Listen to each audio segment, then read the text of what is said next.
The first time Marcus Johnson saw death approaching, it wore his best friend's face. Keisha Williams had been laughing at something stupid on her phone when her left hand started to dance, 3 sharp twitches, pause, then a slow curl inward like her fingers were trying to grasp something that wasn't there. 6 months ago, in the cramped living room of apartment 4B in North Philadelphia's Hartwell Projects, 9-year-old Marcus had watched that same sequence repeat until paramedics carried his friend away in a bag. Now, at 3:47 a.m. in the pristine emergency room of Children's Hospital of Philadelphia, he was watching it happen again. Emma Whitmore, 8 years old with blonde curls that caught the harsh fluorescent lighting like spun gold, lay unconscious on a gurney worth more than Marcus's family paid in rent for 3 months. Her small hand performed the identical choreography against starched white sheets, 3 twitches, pause, curl. Death's calling card, invisible to everyone in designer lab coats who surrounded her bed. Marcus pressed deeper into the uncomfortable plastic chair that had become his sanctuary for the past 4 hours, homework forgotten in his lap, watching million-dollar medical equipment fail to recognize what his grandmother would have diagnosed with a single glance. The doctors saw mystery. Marcus saw inevitability. Neurological function remains inconsistent with standard seizure patterns, announced Dr. Sarah Mitchell, her voice carrying the authority of 15 years heading pediatric emergency medicine. She stood at the center of a constellation of medical professionals, all orbiting around test results that refused to make sense. MRI reveals no structural brain abnormalities. Comprehensive toxicology screening shows negative for known poisons or controlled substances. James Whitmore paced behind the medical team like a caged animal, his usual boardroom composure completely shattered. The tech billionaire's Armani suit hung wrinkled on his tall frame, designer tie loosened, hands trembling as he watched machines breathe for the daughter who'd been performing Mozart's Piano Sonata No. 11 just hours earlier at her private school's spring recital. Marcus recognized him immediately from the newspaper clippings his grandmother saved in shoeboxes, the same James Whitmore whose pharmaceutical empire had deemed childhood neurological conditions in low-income communities demographically unsuitable for research investment. The man whose company's leaked internal memo had described treating diseases that primarily affected poor children as economically inefficient resource allocation. The irony burned in Marcus's throat like swallowed glass. Emma's monitors screamed their electronic panic as her small body convulsed against soft restraints. The same progression Marcus had memorized from watching Keisha's final hours. The way pupils dilated in precise intervals, how breathing became shallow in predictable patterns, the specific timing between muscle spasms that marked cellular metabolism collapsing from the inside out. Environmental poisoning. Genetic predisposition. A combination so rare it only appeared in medical literature as theoretical case studies, but common enough in Marcus's neighborhood that he documented 17 cases over the past 18 months. None of the doctors racing around Emma's bed had ever seen it before. Why would they? The condition primarily killed children whose families couldn't afford the kind of medical attention that might have recognized the pattern. "We need additional consultations," Dr. Mitchell declared, frustration bleeding through her professional veneer. "Contact Johns Hopkins Neurology, schedule emergency video conference with Mayo Clinic specialists. Run advanced metabolic panels, check for rare genetic markers. There's no time for more consultations." James exploded, his composure finally cracking like ice under pressure. "She's dying, and none of you people know why." His desperate gaze swept the room, landing briefly on Marcus before moving on. Just another piece of hospital furniture, the cleaning lady's kid who wasn't supposed to exist unless spoken to first. But Marcus had been spoken to by death itself, had learned its language in apartment buildings where children disappeared and adults whispered about, one of those things that just happens sometimes. He'd become fluent in patterns that medical schools never taught because medical schools studied diseases that affected people with insurance, addresses in good neighborhoods, families with the resources to demand answers. Emma's left hand performed the sequence again, 3 twitches, pause, slow curl. Marcus knew what came next. The same thing that had happened to Keisha, to little Antonio from 6C, to baby Maya whose mother still left flowers at the mailbox downstairs. Cardiac arrest within the next 10 minutes, followed by emergency resuscitation, followed by a brief stabilization that would fool everyone into thinking the worst had passed. Then brain death, slow and irreversible, while expensive machines kept small lungs moving and wealthy hearts beating until families could say goodbye to children who'd already left. "Please," Marcus whispered into the chaos, but his voice disappeared under the symphony of medical equipment and urgent professional voices. He pulled out his composition notebook, the same one where Mrs. Thompson made him write book reports for English class, now filled with careful documentation that no adult had ever bothered to examine. Pages of handwritten charts tracking illness patterns, environmental factors, family histories. The amateur epidemiology of a child who'd realized that mysteries weren't mysterious when you bothered to look for connections. Keisha's symptoms, mapped day by day. The progression timeline that matched Emma's exactly. The environmental factors that linked a mansion in Gladwine's estate section to a housing project in North Philadelphia, old paint, contaminated pipes, soil heavy with decades of industrial runoff that made expensive neighborhoods just as dangerous as poor ones, if you knew where to look. Marcus stood up. The movement felt massive in a room full of frantic activity, like stepping into sunlight after hours in shadow. Several heads turned, nurses adjusting 4 drips, residents monitoring vital signs, specialists reviewing test results that revealed nothing useful. "Excuse me," Marcus said, his voice carrying across the medical chaos with startling clarity. Dr. Mitchell paused mid-sentence in her consultation with a cardiologist. James Whitmore stopped pacing. The electronic symphony of life support equipment seemed to quiet, as if even the machines were curious about what a 9-year-old boy might contribute to their sophisticated medical emergency. "I know what's killing her." The words landed in sterile air like stones dropped into still water, creating ripples of shocked silence that spread outward from where Marcus stood. Dr. Mitchell's professional smile appeared, the practiced expression adults used when children offered adorable but impossible insights.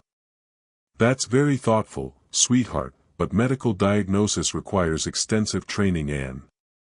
She has Wilson's disease combined with environmental lead poisoning," Marcus interrupted, stepping closer to Emma's bedside. "The genetic kind that makes copper build up in your brain when you've been exposed to heavy metals." The medical team exchanged glances. Some amused, others annoyed at the interruption from someone who clearly didn't understand the complexity of pediatric emergency medicine. Marcus pulled out his notebook, pages worn soft from constant use. "Her symptoms follow a specific pattern. 3 finger twitches, then they curl up like this." He demonstrated with his own small hand. "Her pupils get big right before the shaking starts, and her breathing changes in a particular way. It's not random seizure activity. It's metabolic poisoning."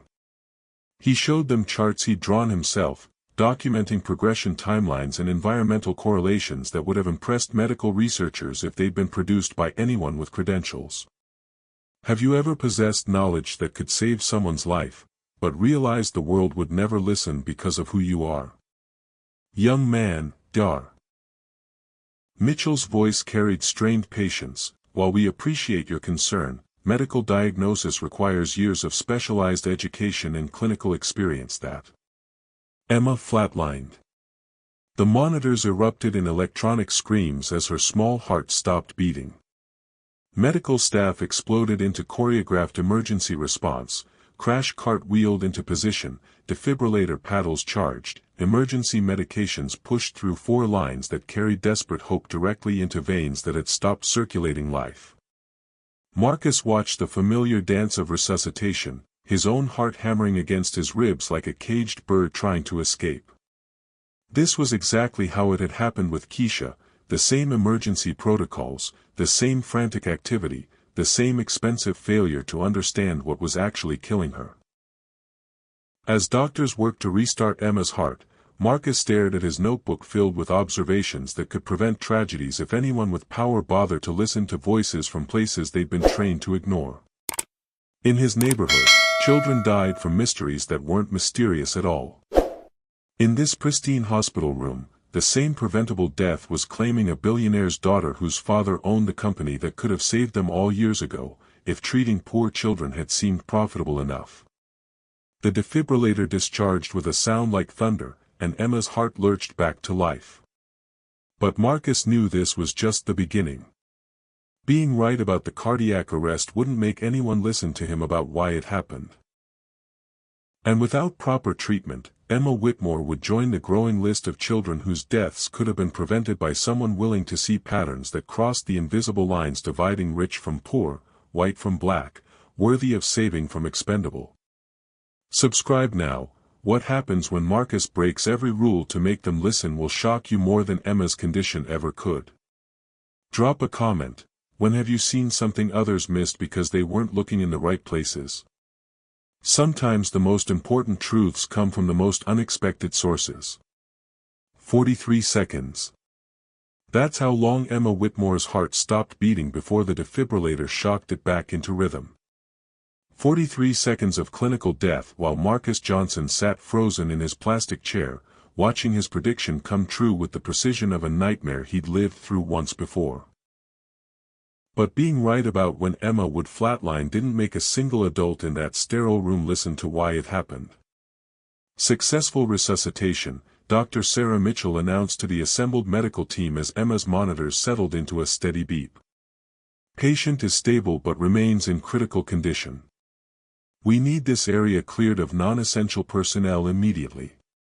Her clinical gaze swept the emergency room, landing on Marcus with the kind of professional irritation reserved for disruptions to proper medical protocol.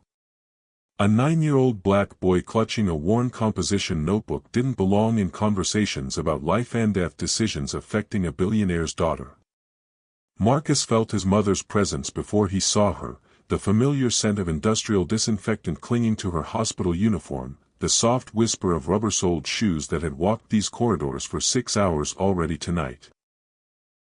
Denise Johnson materialized beside his chair like a shadow, her exhausted face creased with worry lines that seemed deeper in the harsh fluorescent lighting. "I'm so sorry, Dr. Mitchell," Denise whispered, her voice carrying the bone-deep fatigue of someone working her second job after 8 hours behind a convenience store counter. She placed a gentle hand on Marcus's shoulder, fingers trembling slightly from the combination of caffeine and adrenaline that kept her upright through 16-hour workdays. "Marcus, baby, we need to go. You can't be bothering these important people." Important people. The phrase hit Marcus like a physical blow, each word carrying the weight of every dismissal he'd ever experienced. As if the knowledge burning in his mind somehow became less valuable because of who possessed it. As if observations that could save Emma's life mattered less because they originated from a child whose mother mopped the floors that wealthy families walked across without acknowledging the woman who kept their world spotless. "But Mama," Marcus said, his voice barely above a whisper but carrying absolute certainty, "I know what's wrong with her. It's the same thing that happened to Keisha." Denise's expression cracked like fragile glass. She'd been there the night Keisha died 6 months ago, had held Marcus while he sobbed over his best friend's tiny body, had listened to him rage against doctors who'd missed obvious signs because they'd never bothered to study diseases that primarily affected poor black children from housing projects. "Baby, these doctors went to fancy schools," Denise murmured, kneeling beside his chair so their faces were level. "They got degrees hanging on walls, years of training we can't even imagine. They know things we don't know." "But they don't know this," Marcus insisted, clutching his notebook tighter. "They don't know about the pattern, about the environmental factors, about why kids in our building keep getting sick with something that looks like regular poisoning but isn't." He flipped open the composition book, revealing pages covered with careful handwriting that documented 18 months of amateur epidemiological research. Charts showing correlation between housing conditions and neurological symptoms. Maps tracking illness patterns in relation to environmental hazards. Detailed timelines of symptom progression that matched Emma's case with frightening precision. "Look, Mama, I wrote it all down," Marcus continued, his finger tracing entries that chronicled tragedies no child should have witnessed. Keisha's symptoms, day by day. Little Antonio from 6C who got sick last month. Baby Maya whose mama still leaves flowers downstairs. They all had the same progression. Before Denise could respond, James Whitmore's voice cut across their quiet conversation like a blade through silk. "Wait." The billionaire approached their corner with desperate urgency, his usual boardroom authority reduced to the raw pleading of a father watching his child die. "You said you knew what was wrong with my daughter." Dr. Mitchell stepped between them, her professional boundaries rigid as reinforced steel. "Mr. Whitmore, I understand your desperation, but we cannot allow unqualified individuals to interfere with medical protocols. This child. Unqualified?" James's voice cracked with something between bitter laughter and anguished sob. "Your qualified team just watched my 8-year-old daughter die for almost a full minute. They've run every test, consulted every specialist, and Emma is still dying from something none of you can identify." He turned back to Marcus, his expensive suit wrinkled from hours of pacing, designer tie askew, hands shaking with the kind of terror that money couldn't cure. "Tell me what you know," James demanded, dropping to Marcus's eye level with the desperation of someone willing to listen to anyone, even a 9-year-old from North Philadelphia, if it meant saving his child. Marcus looked up at the man whose pharmaceutical empire had sentenced children like Keisha to death through calculated indifference.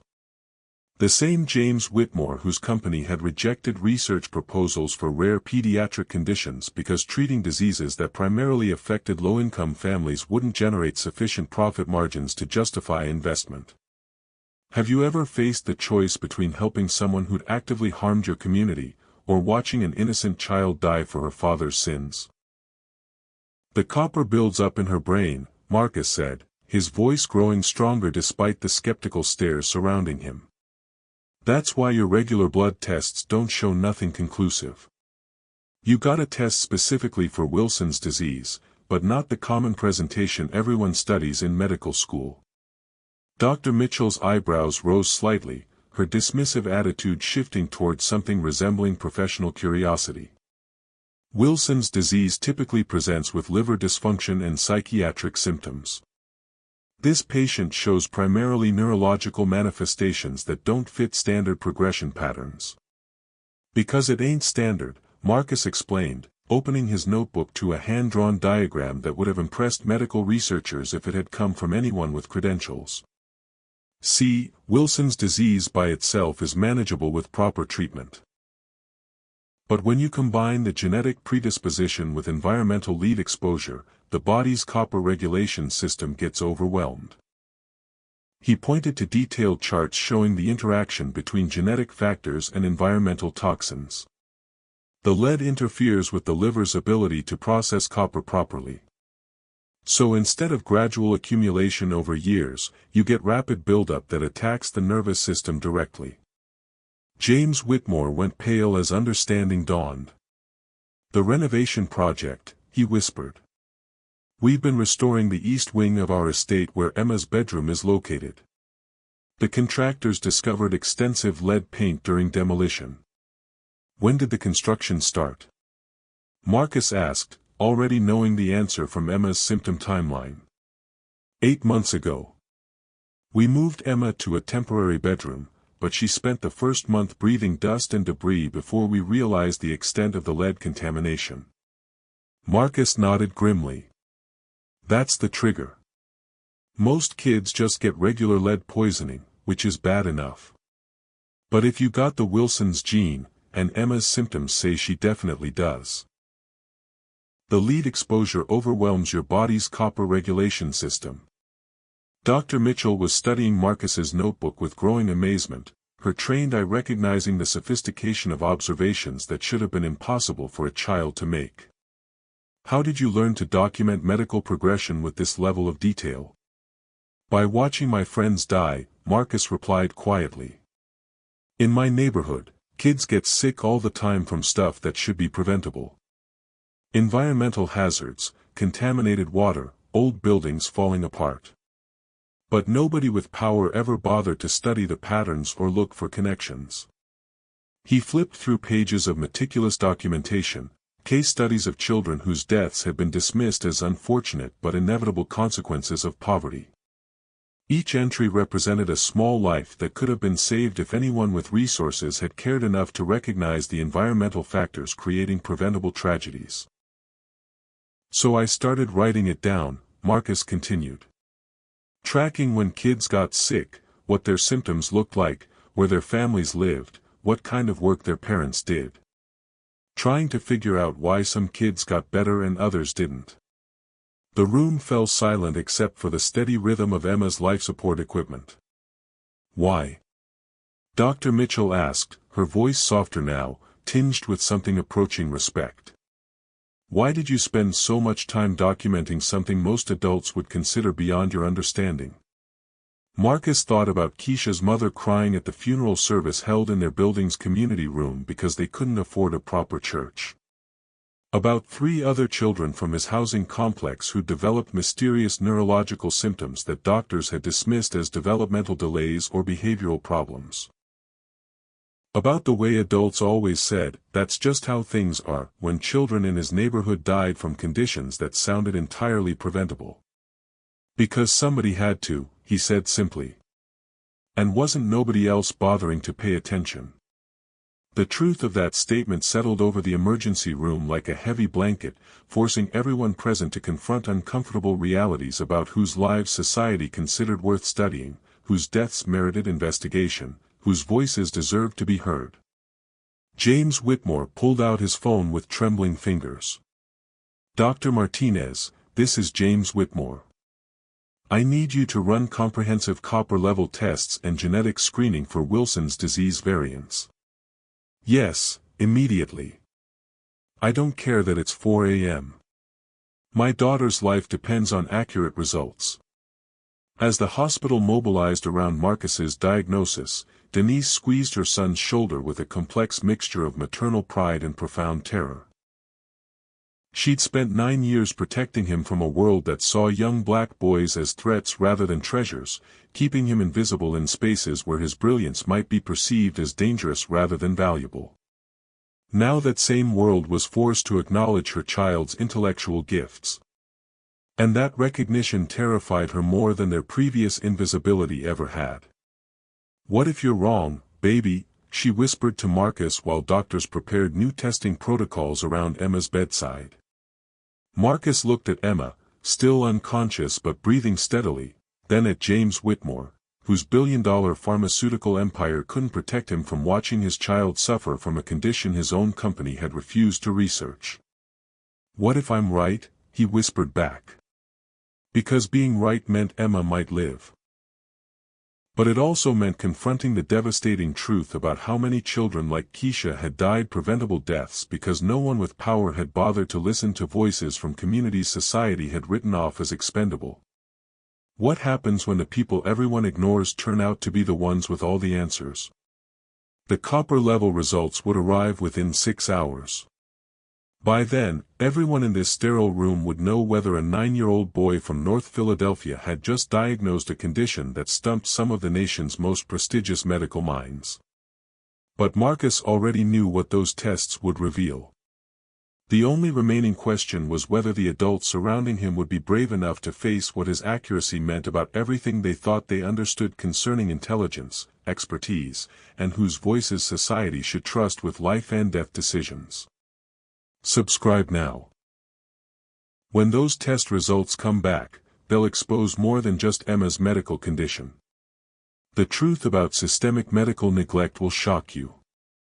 Comment below, when have you been dismissed by experts who turned out to be wrong? Sometimes the most crucial wisdom comes from people society has taught us to overlook.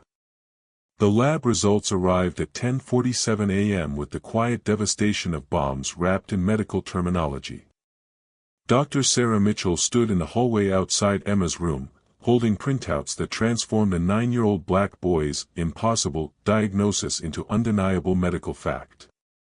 Her hands trembled slightly as she read the numbers that shattered everything she thought she understood about pediatric medicine and the voices worth hearing. Copper levels, 847 micrograms per deciliter. Normal range, 70 to 140. Genetic screening, positive for ATP7B gene mutation consistent with Wilson's disease. Environmental toxicology, elevated lead levels indicating recent significant exposure. Marcus Johnson had been completely, devastatingly, impossibly right.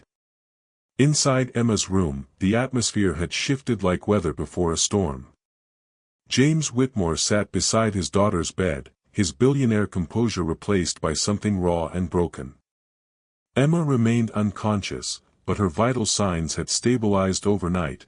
No more cardiac episodes, no more mysterious seizures that had stumped million-dollar diagnostic equipment. Marcus occupied the same plastic chair he'd claimed hours earlier, his composition notebook open on his lap, watching adults struggle to process a reality that challenged every assumption they'd made about intelligence, expertise, and whose observations deserved serious consideration. "The treatment protocol is complex," Dr. Mitchell announced as she entered the room, her professional mask barely concealing the earthquake happening beneath. "Wilson's disease complicated by environmental lead poisoning requires a multi-phase approach. Chelation therapy to remove excess copper, zinc supplementation to prevent reaccumulation, and aggressive lead detoxification." She paused, her gaze finding Marcus with something approaching reverence. Without early identification of the dual pathology, Emma's prognosis would have been. She couldn't finish the sentence, but everyone understood.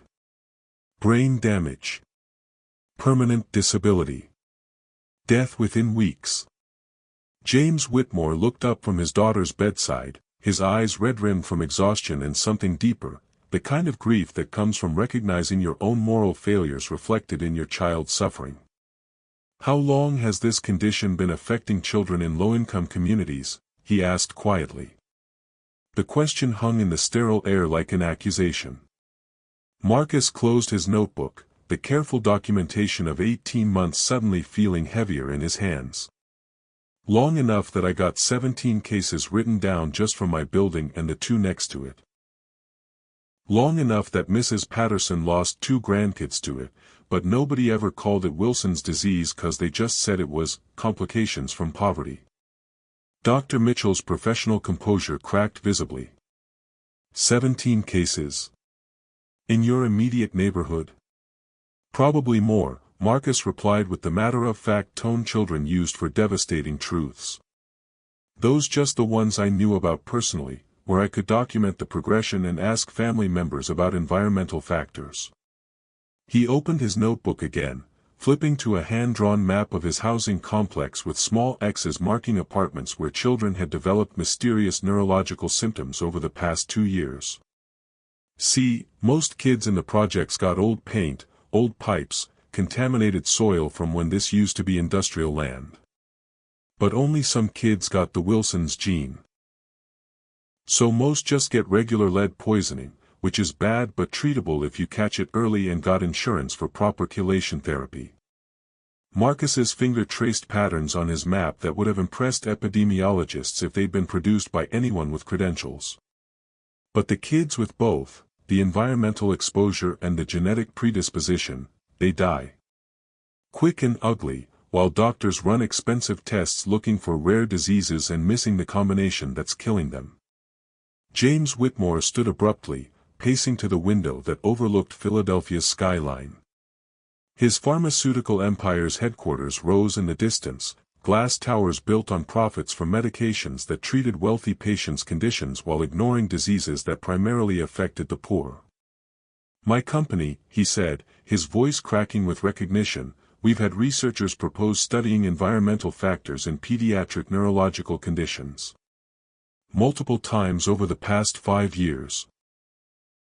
Marcus watched the billionaire's reflection in the window, seeing something that looked like a man confronting his own complicity in preventable deaths. What happened to those research proposals? Dr. Mitchell asked, though her tone suggested she already suspected the answer. We rejected them, James whispered.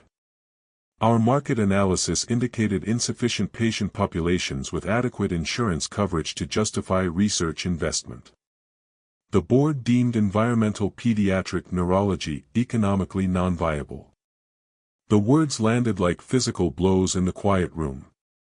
Marcus felt something cold settle in his stomach, not surprise, but the bitter confirmation of everything he'd suspected about why children in his neighborhood died from treatable conditions while wealthy kids received cutting-edge medical care for far less serious problems.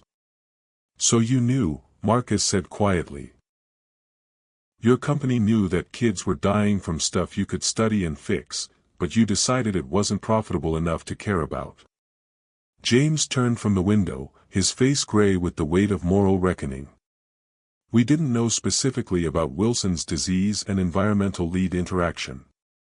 But we knew there were neurological conditions affecting low-income pediatric populations that weren't being adequately researched. Because you chose not to research them, Denise Johnson's voice cut through the room like a blade. Marcus's mother stood in the doorway, having arrived with his breakfast and walked into a conversation that exposed the systemic failures that had killed her son's best friend. Mrs. Johnson, Dr. Mitchell began, but Denise held up a hand that had scrubbed hospital floors for years to pay for her son's education. No, let me understand this correctly, Denise continued, her voice steady but carrying rage that had been building for months. This man's company could have researched the condition that killed Keisha Williams, could have developed treatments that would have saved her life and dozens of other children in our neighborhood. She stepped into the room, her hospital uniform wrinkled from a night shift that had stretched into overtime. But they looked at kids like Keisha, kids like my Marcus, and decided our babies weren't worth the investment because we couldn't afford to make their research profitable. The silence that followed carried the weight of systemic indifference made personal. Emma stirred on her hospital bed, her eyes fluttering open for the first time in 12 hours. The room's attention shifted as she focused on her father's face, confusion and recognition mixing in her gaze. Daddy, she whispered, her voice weak but clear. James rushed to her bedside, tears streaming down his face as he took her small hand in his. I'm here, sweetheart. You're going to be okay. The doctors figured out what was making you sick. Emma's gaze drifted to Marcus, sitting quietly in his corner chair. Who's he? That's Marcus, James said, his voice carrying new weight. He's the boy who saved your life. Marcus felt the room's energy shift around him, from dismissal to recognition, from invisibility to uncomfortable visibility. But the praise felt hollow when he thought about Keisha, about Antonio, about all the children who hadn't been saved because their lives weren't deemed valuable enough to study. I didn't save her, Marcus said quietly. I just knew what was killing her 'cause I watched it kill my friends first. Dr. Mitchell approached his chair, kneeling to his eye level with something approaching reverence. Marcus, your observations and documentation have identified a previously unrecognized pattern of environmental genetic disease interaction. This could change how we approach pediatric neurology, how we screen for rare conditions in vulnerable populations. Will it bring back Keisha? Marcus asked, his 9-year-old voice carrying the weight of losses no child should understand. The question settled over the room like ash, forcing everyone present to confront the difference between recognition and justice, between fixing problems and preventing the harm that created them. James Whitmore looked at his daughter, alive because a brilliant child had recognized patterns that his million-dollar medical team had missed. Then he looked at Marcus, whose best friend had died from the same condition because the system had deemed her life insufficiently valuable to save. What can I do? James asked, his voice breaking. How do I make this right? Marcus closed his notebook and stood up, 9 years old but suddenly seeming much older. You can start by making sure no more kids die from things you could have prevented, he said simply. But as he spoke, neither he nor the adults surrounding him realized that their conversation was being recorded by someone with very different ideas about how medical breakthroughs should be controlled and who should benefit from revolutionary discoveries. The real fight was just beginning. 3 days after Emma Whitmore opened her eyes, James Whitmore made a decision that would either destroy his pharmaceutical empire or transform it into something his shareholders would never recognize. He stood in the boardroom of Whitmore Pharmaceuticals, 37 floors above Philadelphia's financial district, watching his daughter play chess with Marcus Johnson in the hospital's family lounge through a video call on his laptop. Emma, pale but alert, moved her knight with the careful deliberation of someone still recovering from near death. Marcus studied the board with the same intensity he'd applied to documenting disease patterns, seeing moves that others missed. "Checkmate in 4 moves," Marcus announced quietly, though he didn't make them. Instead, he pointed out a defensive strategy that would extend Emma's game, giving her more opportunities to learn. Even in victory, the boy chose teaching over triumph. "Mr. Whitmore." Victoria Sterling, his chief financial officer, cleared her throat pointedly. "The board is waiting for your presentation on the Pediatric Neurology Initiative." James closed the laptop, Emma's laughter still echoing in his ears, the sound of a child who should have died but lived because someone society ignored had possessed knowledge the medical establishment had missed. The conference room fell silent as he faced 12 of the nation's most powerful pharmaceutical executives, men and women whose decisions determined which diseases received research funding and which communities deserved access to life-saving treatments. "Ladies and gentlemen," James began, his voice carrying new weight, "3 days ago, my daughter nearly died from a condition our company could have researched and treated years ago. She's alive today because a 9-year-old boy from North Philadelphia diagnosed what our medical consultants missed." Murmurs rippled through the room. Dr. Richard Brennan, head of research and development, shifted uncomfortably in his leather chair. "James," Victoria interjected carefully, "while we're all grateful for Emma's recovery, I'm not sure this is the appropriate forum for discussing how our profit-driven research model systematically excludes diseases that primarily affect low-income communities." James interrupted, pulling up a presentation that had kept him awake for 72 hours. "For examining how many children have died from preventable conditions while we focused on developing third-generation treatments for affluent patients with common ailments." The first slide displayed Marcus's hand-drawn map of his housing complex, with 17 X's marking apartments where children had developed neurological symptoms consistent with Wilson's disease complicated by environmental factors. "This is amateur epidemiological research conducted by a 4th grader using a composition notebook and public library access," James announced. "It identified a disease cluster that none of our PhD researchers detected because we never bothered studying pediatric populations in low-income urban environments." Dr. Brennan leaned forward, his silver beard bristling with academic indignation. "James, you can't seriously be suggesting that we base research priorities on observations made by a child. I'm suggesting that this child's observations saved my daughter's life while our research team spent 18 months and $47 million failing to identify environmental factors in pediatric neurological conditions." James's voice carried steel edges that his board members had never heard before. He clicked to the next slide, showing Marcus's detailed documentation of symptom progression, environmental correlations, and family histories.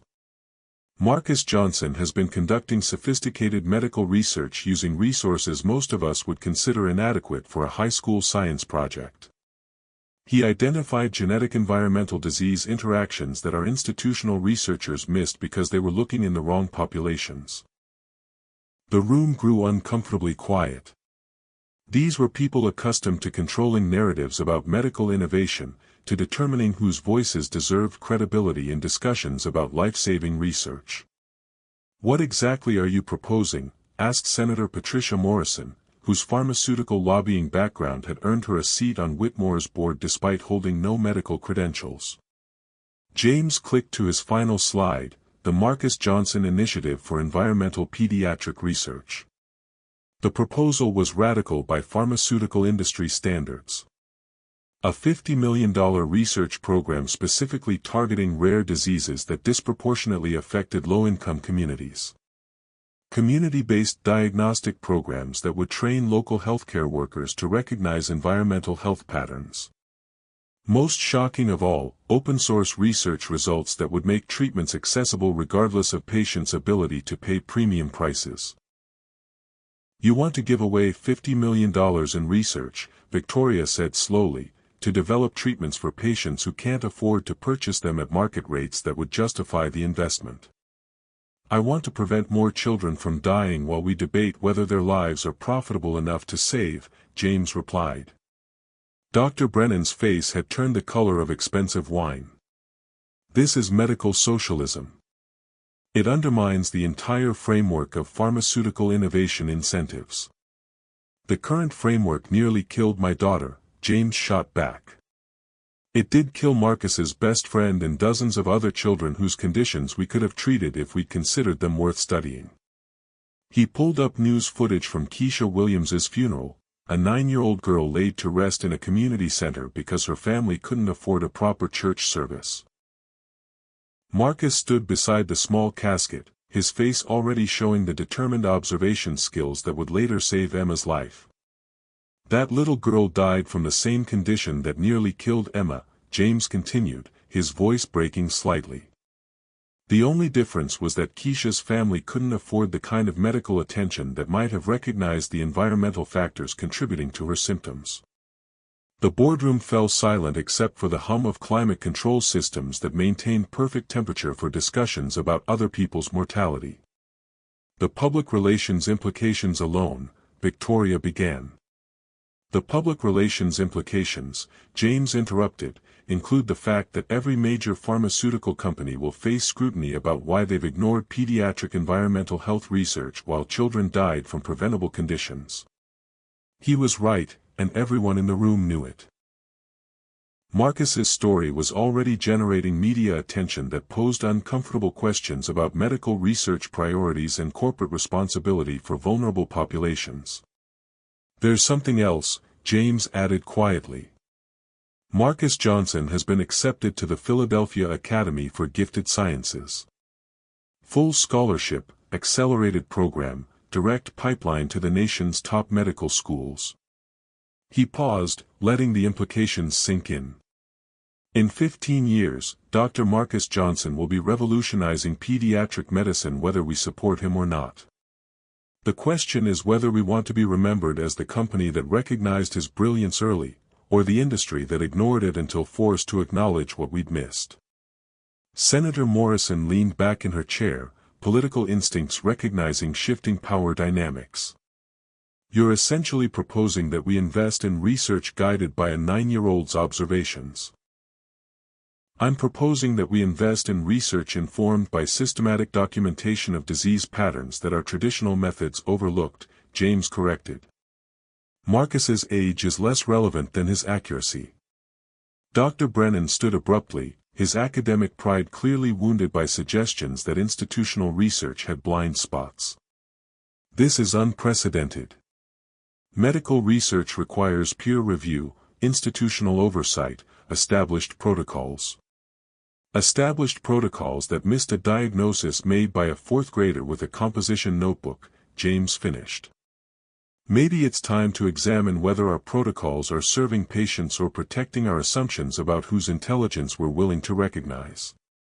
The vote, when it came, was closer than anyone expected, 7 in favor, 5 opposed. Not enough to approve the full $50 million initiative, but sufficient to authorize a pilot program that would study environmental factors in pediatric neurological conditions. Most importantly, it established a precedent for considering community-based health observations in pharmaceutical research priorities. As board members filed out, Victoria lingered behind, her expression unreadable. You've risked everything for this, she said quietly. Your position, your company's market stability, your relationships with every major pharmaceutical player in the industry. James looked out at the Philadelphia skyline, where somewhere in the distance, Marcus was teaching Emma chess strategies while both children recovered from encounters with a medical system that had failed them in different ways. "I risked everything by not doing this sooner," he replied. But neither James nor his remaining board members noticed the recording device that had been planted in the conference room's ventilation system, or the pharmaceutical industry representatives who were already planning coordinated responses to contain what they saw as a dangerous precedent that could undermine the entire structure of profit-driven medical research. The Marcus Johnson Initiative had just declared war on an industry worth hundreds of billions of dollars. The industry was about to declare war back. The first attack came through the Philadelphia Inquirer. Marcus Johnson was eating breakfast in the hospital cafeteria with Emma when his mother's phone buzzed with a news alert that changed everything. The headline blazed across the screen like a declaration of war: "Child's lucky guess or medical miracle?" Questions surround young diagnosticians' claims. Denise's hands trembled as she read the article aloud in a whisper that barely reached across their small table. Anonymous sources, described as concerned medical professionals, questioned whether a 9-year-old's observations should influence million-dollar treatment decisions. The piece suggested that Marcus's alleged diagnosis might be coincidental, that desperate parents were grasping at unconventional straws rather than trusting established medical expertise. "They're calling you a lucky guesser," Emma said quietly, her 8-year-old voice carrying an edge of indignation that reminded Marcus she was still a billionaire's daughter, accustomed to being taken seriously by adults who dismissed other children. Marcus set down his cereal spoon, appetite disappearing like morning fog. He'd been expecting this, the systematic destruction of his credibility that always happened when someone without credentials dared to challenge institutional authority. But seeing his life's work reduced to lucky guesses still felt like physical blows. "Marcus, honey, don't listen to this garbage," Denise said, but her voice carried the kind of fear that came from watching powerful people target her child. She'd spent 9 years keeping Marcus invisible precisely to avoid this kind of attention. "It ain't garbage if people believe it," Marcus replied with the pragmatic wisdom of someone who'd learned early that truth and perception weren't always the same thing. The cafeteria's television, usually tuned to morning talk shows, suddenly switched to a news conference. Dr. Richard Brennan, Whitmore Pharmaceuticals' head of research, stood behind a podium flanked by representatives from 3 major pharmaceutical companies and the American Medical Association. "While we celebrate young Emma Whitmore's recovery," Dr. Brennan announced to assembled reporters, "we must address concerning trends toward medical sensationalism that risk undermining established protocols for pediatric care." Marcus watched his life being dissected by people who'd never bothered to examine his documentation, never visited his neighborhood, never witnessed the environmental factors that killed children while medical professionals looked the other way.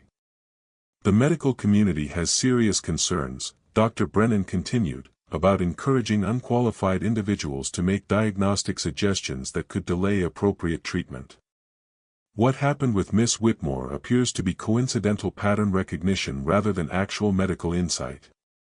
Emma stood up abruptly, her chair scraping against the cafeteria floor with enough force to draw stares from nearby tables. "He saved my life," she said loudly, her voice carrying the kind of authority that came from having survived what everyone had assumed would kill her. The cafeteria fell silent.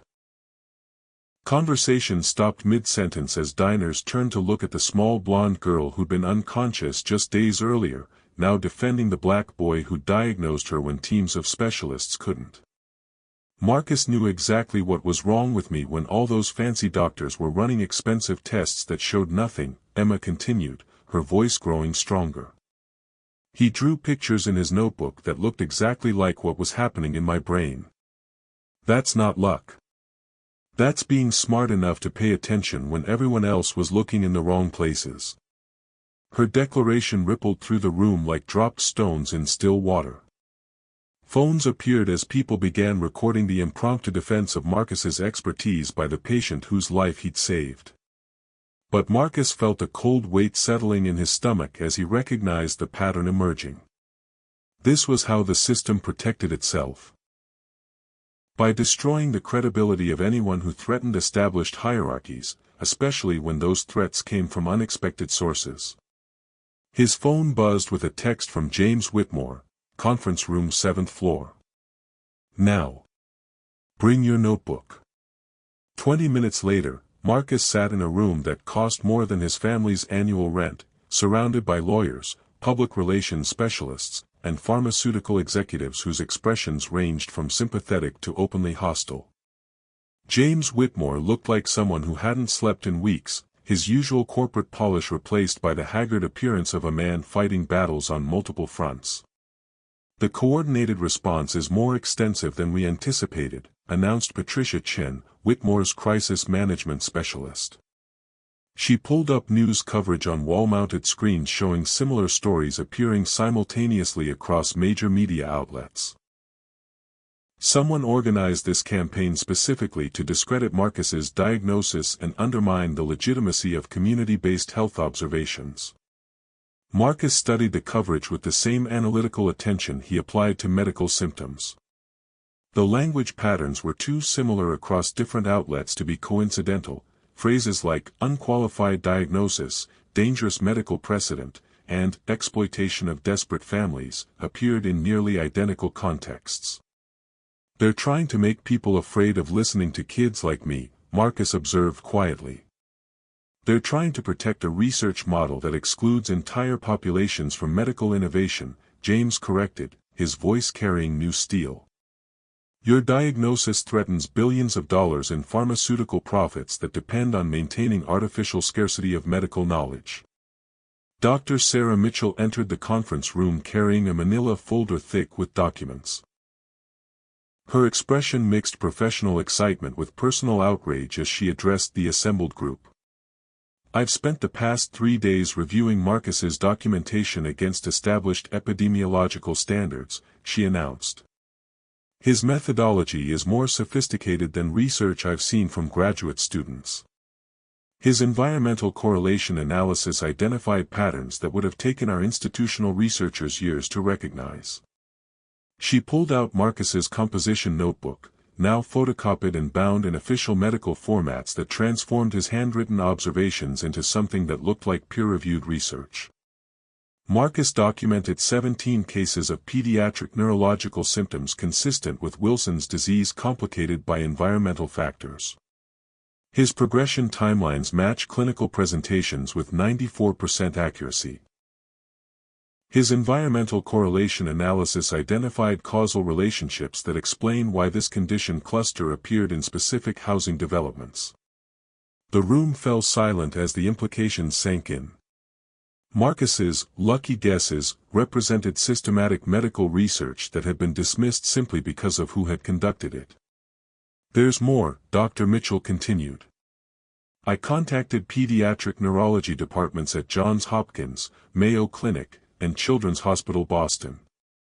None of them have documented environmental factors in Wilson's disease presentation. Marcus's observations represent previously unrecognized disease pathology that could revolutionize treatment approaches." Victoria Sterling, James's chief financial officer, leaned forward with the sharp attention of someone calculating complex financial implications. "You're saying this child's research has genuine medical value that extends beyond Emma's case?" "I'm saying this child's research could prevent hundreds of pediatric deaths annually if properly implemented in clinical practice," Dr. Mitchell replied. "The pharmaceutical industry's coordinated response suggests they understand the threat Marcus's observations represent to current treatment models." Marcus felt the weight of adult attention settling on him like a heavy coat. All these powerful people discussing his notebook, his observations, his friend's death as if they were chess pieces in a game whose rules he was only beginning to understand. "What do you want?" he asked quietly, interrupting the strategic discussion swirling around him. James turned, his expression showing something that looked like respect. "What do you mean?" "I mean, all y'all talking about my research like it's some kind of weapon or treasure or something. But I just want kids to stop dying from stuff that could be prevented." Marcus's voice carried the exhaustion of someone too young to be fighting battles this large. So what do you want from me? The question hung in the expensive air like a challenge to everyone present. We want to protect your research, Patricia Chen said carefully. And protect you from the people trying to destroy your credibility. Why? The simple question exposed complexities that adults had been dancing around for days. Because, James said slowly, your observations could save thousands of lives if we can overcome the institutional resistance preventing their implementation. And because, Dr. Mitchell added, the medical community needs to learn from voices it's been trained to ignore, especially when those voices possess knowledge that could prevent tragedies our traditional methods miss. Marcus nodded, processing information with the same systematic approach he applied to everything else. So what happens now? James pulled out his phone, showing Marcus a video that had gone viral over the past 6 hours. Emma's cafeteria defense of his diagnosis had been shared hundreds of thousands of times, generating support from parents whose children had suffered from misdiagnosed conditions, medical students questioning institutional hierarchies, and healthcare workers who'd witnessed similar cases of brilliant observations being dismissed due to the observer's credentials. Now, James said, we fight back. But even as strategies took shape around the conference table, none of them noticed the small recording device that had been planted behind the room's ventilation grate, or the pharmaceutical industry representatives who were already planning more aggressive measures to contain what they saw as an existential threat to profit-driven medical research. Marcus Johnson had diagnosed one little girl and inadvertently declared war on a medical establishment worth hundreds of billions of dollars. The establishment was about to show him exactly why children from his neighborhood usually stayed invisible. But this time, Marcus wouldn't be fighting alone. And the system was about to learn that some voices, once heard, couldn't be silenced again. The real battle was just beginning, and the stakes had just become higher than anyone could have imagined. What happens when a child's wisdom threatens an entire industry's profits?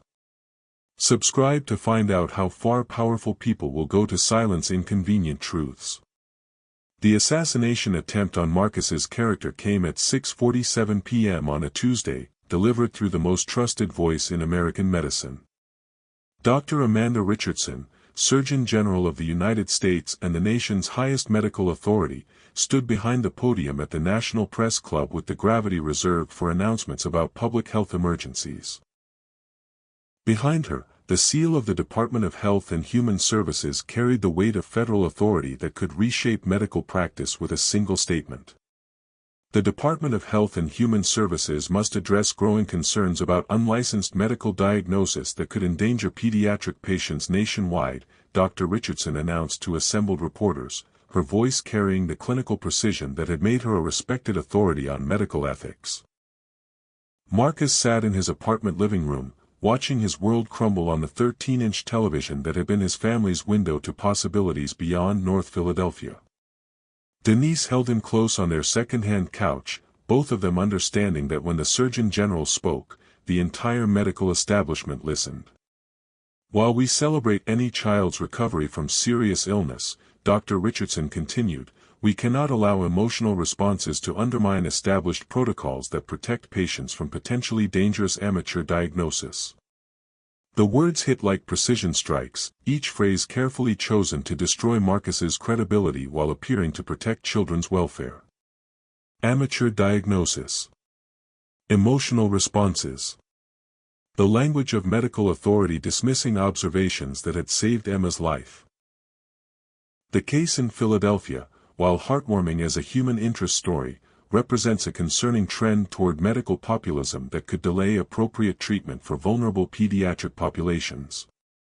Marcus felt something cold settle in his chest. Medical populism. As if recognizing patterns that saved lives was somehow dangerous to democracy.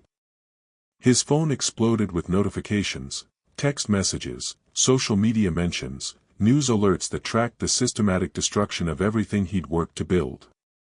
The hashtag medical malpractice kid trended nationally, turning his name into a cautionary tale about unqualified individuals interfering with professional healthcare. But the cruelest blow came from an unexpected source. Dr. Sarah Mitchell appeared on the evening news, standing outside Children's Hospital of Philadelphia with the expression of someone forced to choose between personal conviction and professional survival. "I want to clarify my previous statements about Marcus Johnson's observations," she said, her voice carefully modulated to sound reasonable rather than defensive. "While I initially praised his documentation, I now recognize that my enthusiasm may have overstated the medical significance of what were essentially coincidental pattern recognitions." Marcus watched the woman who'd validated his research 3 days earlier systematically dismantle everything she'd said about his methodology, his accuracy, his potential contributions to pediatric medicine. Medical diagnosis requires years of specialized training and clinical oversight that cannot be replaced by even the most well-intentioned amateur observations, Dr. Mitchell continued, each word feeling like a nail in the coffin of Marcus's credibility. Denise turned off the television with shaking hands. "Baby, don't listen to them. You know what you did. You know you saved that little girl's life." But Marcus understood what his mother couldn't, or wouldn't, acknowledge. In a battle between a 9-year-old black boy from the projects and the entire American medical establishment, there could only be one outcome. The system always protected itself. His phone buzzed with a call from James Whitmore. "Marcus, don't believe what you're seeing on television," James's voice carried desperation that money couldn't cure. "They threatened Dr. Mitchell's medical license, her research funding, her position at the hospital. They forced her to recant her support." "They who?" Marcus asked, though he already suspected the answer. "Pharmaceutical Industry Consortium. They've been pressuring medical professionals, threatening career destruction for anyone who validates your diagnosis or supports community-based health observations." Marcus wasn't surprised. He'd grown up watching powerful people destroy anyone who threatened their interests, had seen neighbors evicted for asking too many questions about lead paint, had witnessed community activists disappear from public view after challenging environmental hazards. "What about Emma?" Marcus asked quietly. James's voice cracked slightly. "She's been asking for you. Doesn't understand why the doctors who couldn't save her are now saying the person who did save her was just lucky." Through his apartment window, Marcus could see news vans lining his street, reporters interviewing neighbors who'd known him his entire life. The same community that had celebrated his acceptance to the gifted academy was now being asked to comment on whether their local boy genius was actually a dangerous amateur playing with medical knowledge he couldn't understand. Mrs. Patterson from 4B told Channel 6 that Marcus had always been too smart for his own good, but she'd never believed a child could really understand medical conditions. Mr. Williams from downstairs suggested that Marcus had probably overheard doctors discussing Keisha's case and somehow confused that information with his own observations. One by one, his community was being turned against him by experts who convinced them that intelligence wasn't something that could emerge from housing projects, that medical insight required institutional credentials rather than careful observation and systematic documentation. The knock on their door came at 8:30 p.m.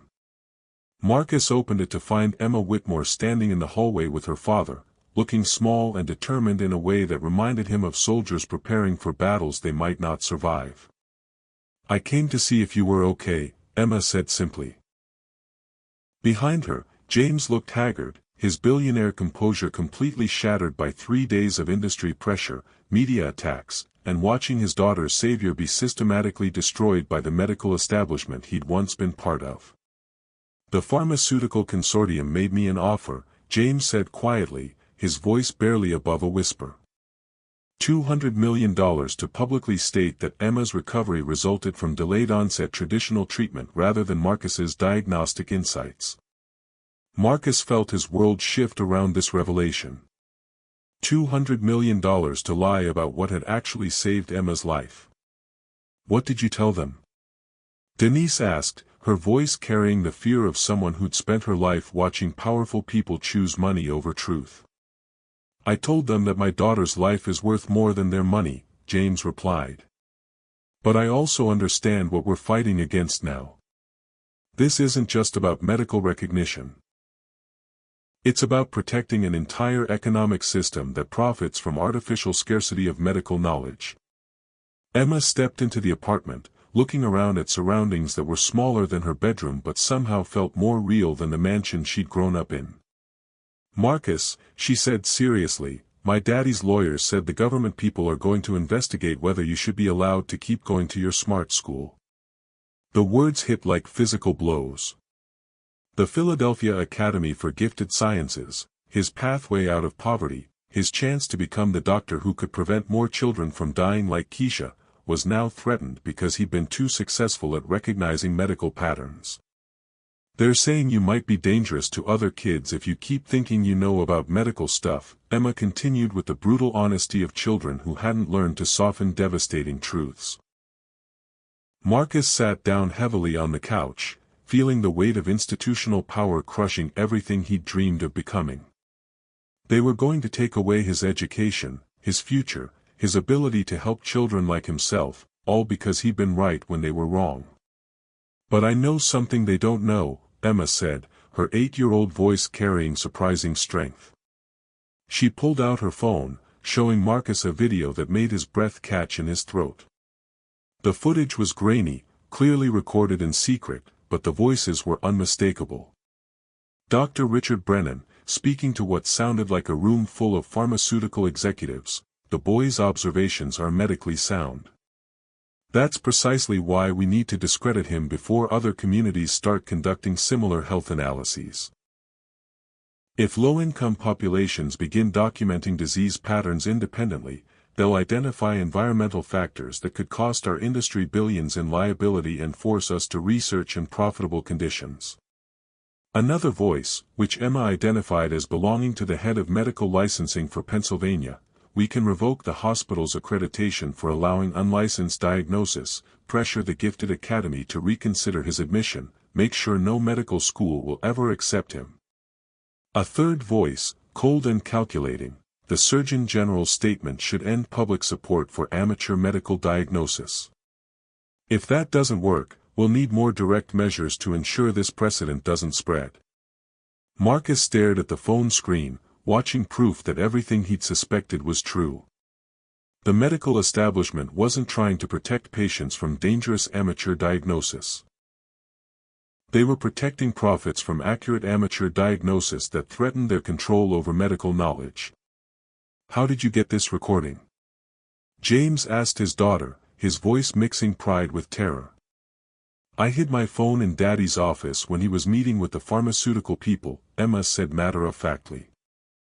"I thought they might be lying about Marcus, so I wanted to hear what they really said." The recording was devastating evidence of conspiracy to suppress medical knowledge and destroy a child's future for threatening industry profits. But Marcus understood that having proof and being able to use it were entirely different things. "They'll say it's fake," he said quietly. "Or illegally recorded. Or taken out of context. They got too much power for this to matter." But Emma's smile carried something Marcus hadn't seen in days: hope. "Maybe," she said. "But I already uploaded it to YouTube, TikTok, Instagram, and Twitter. And I sent copies to every news reporter who's been talking about you." Marcus felt the world shift again, but this time toward possibility rather than destruction. Within hours, #PharmaConspiracyExposed was trending globally, the recording spreading faster than industry damage control could contain it.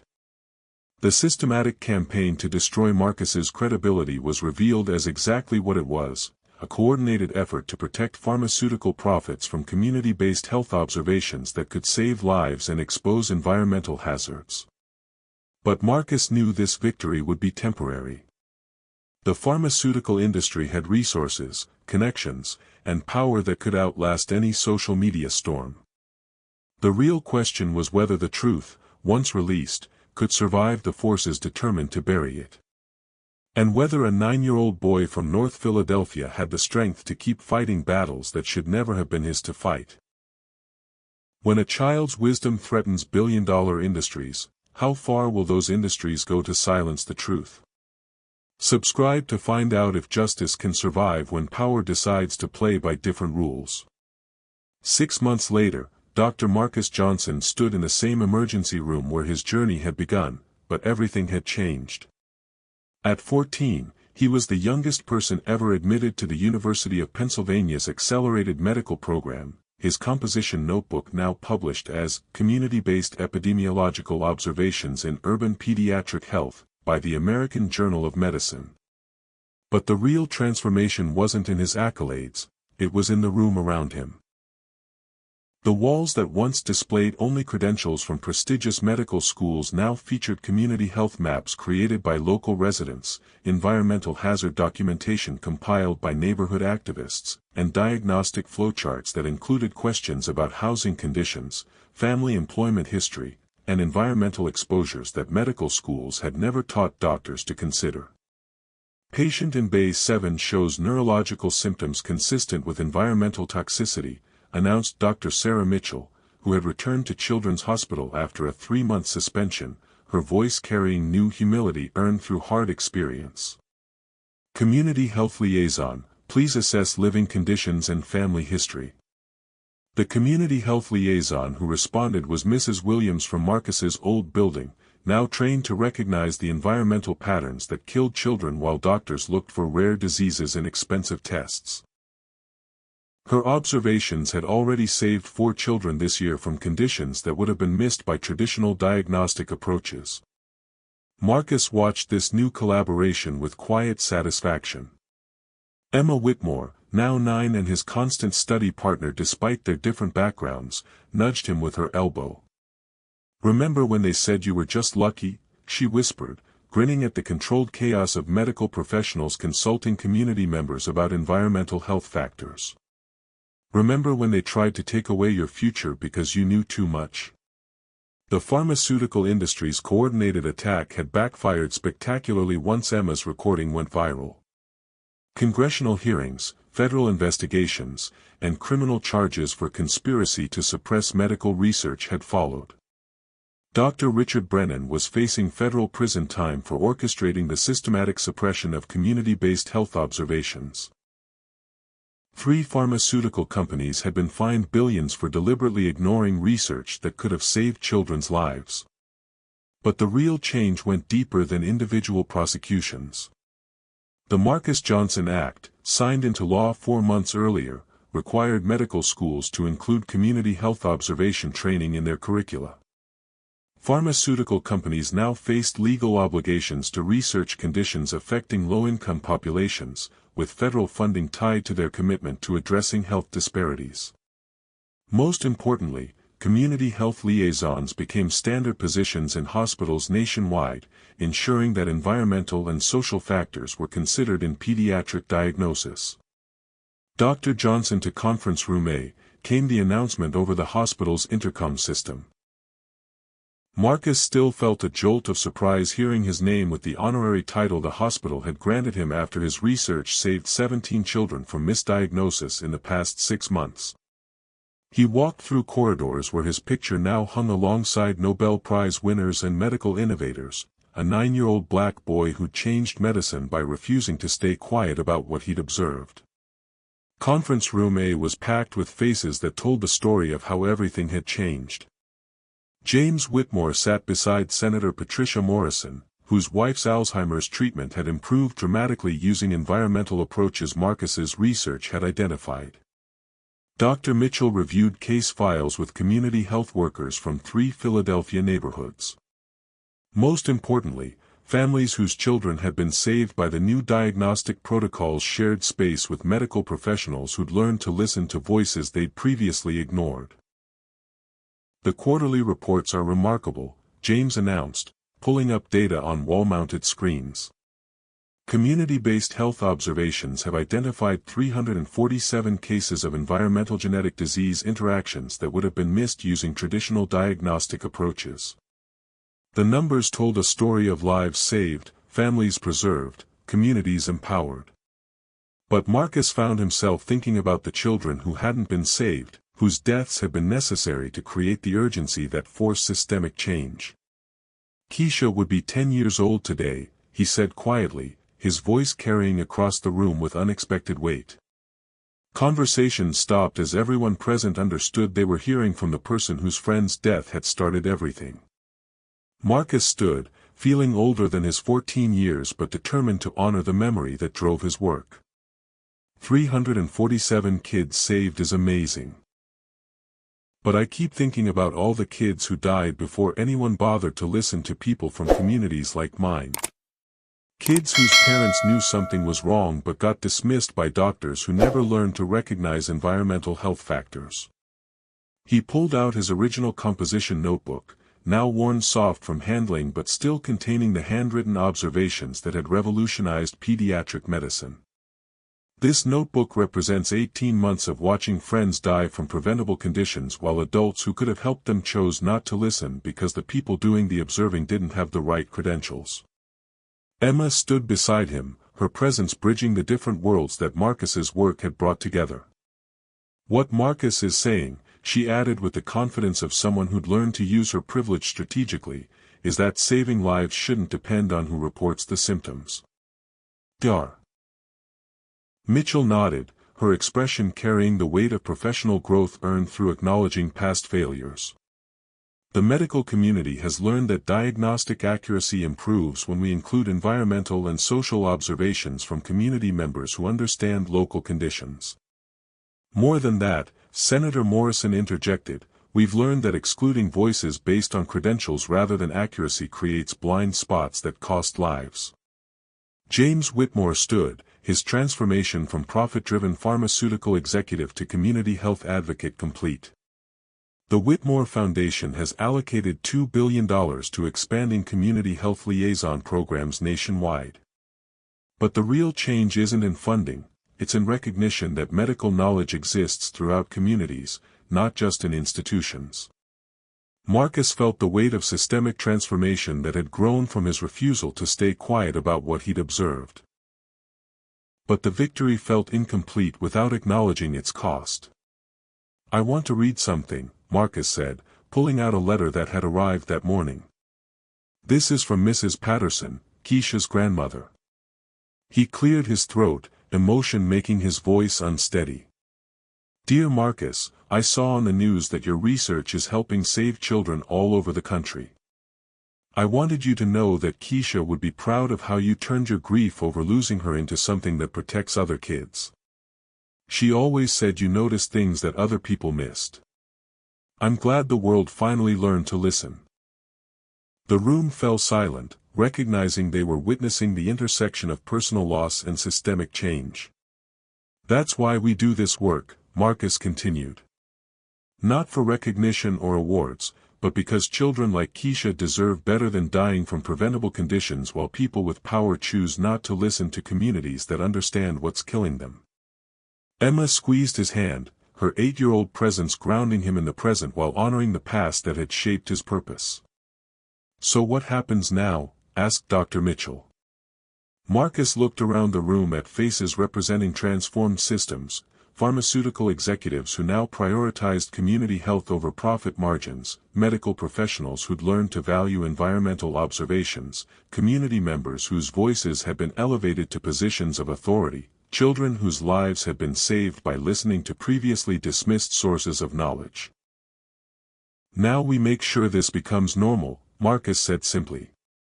"We make sure that medical schools teach students to listen to communities, that hospitals hire people who understand environmental health factors, that pharmaceutical companies research diseases affecting poor kids with the same urgency they research conditions that affect wealthy adults." He opened his notebook to the final page, where he'd been documenting new patterns of illness and recovery in communities nationwide. "And we keep paying attention," he added. "Because there are still patterns that adults miss, still environmental factors that institutions ignore, still communities whose health observations could save lives if anyone bothered to listen."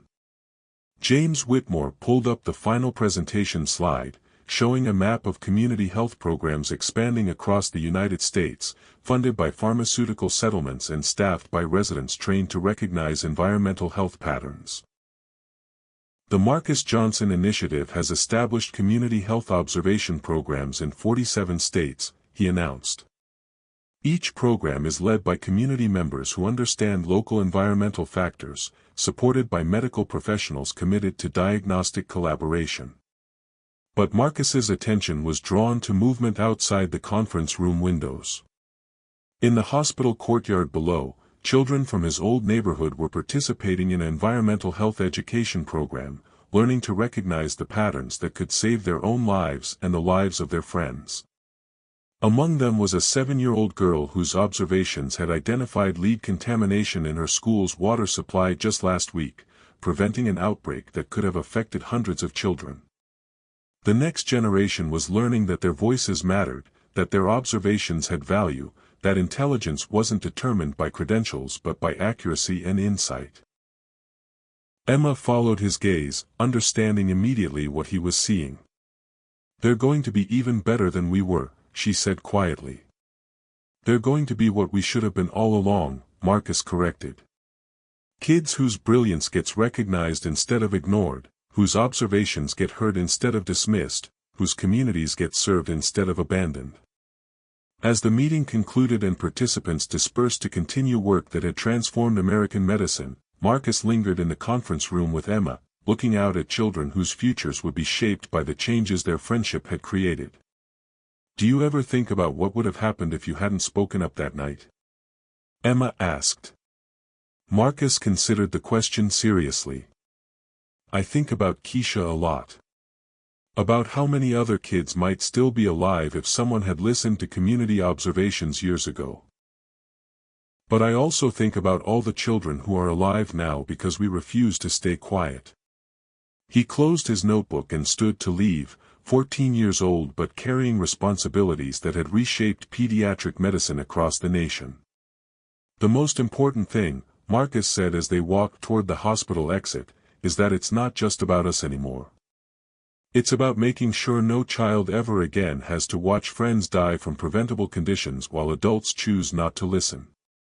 Outside, Philadelphia's afternoon sunlight illuminated a city where community health workers collaborated with medical professionals, where environmental observations informed diagnostic decisions, where children's voices carried weight in discussions about their own survival. Marcus Johnson had started as a 9-year-old boy trying to save one little girl's life.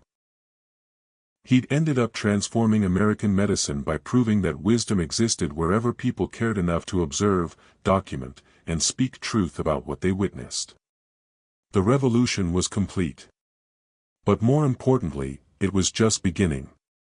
When society finally learns to listen to voices it once ignored, everyone becomes safer, healthier, and more capable of surviving challenges that once seemed insurmountable.